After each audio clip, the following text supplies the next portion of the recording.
బాలినేని శ్రీనివాసరెడ్డి మాట్లాడినట్టు మనం మాట్లాడలేం కానీ తల్లిపాలు తాగి రొమ్ము గుద్దినట్టు.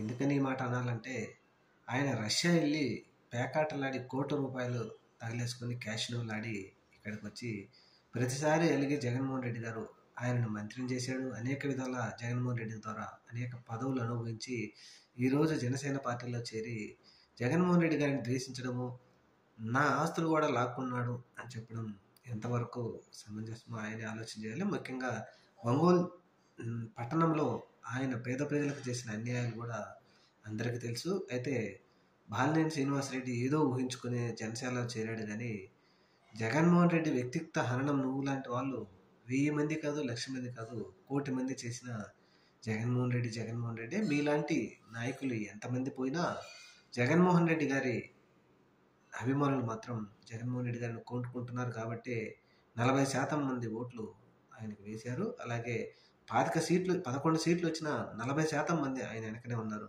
మీ పార్టీ 7% సీట్లు వచ్చి 100% స్ట్రైక్ రేట్ అని చెప్తా ఉంది.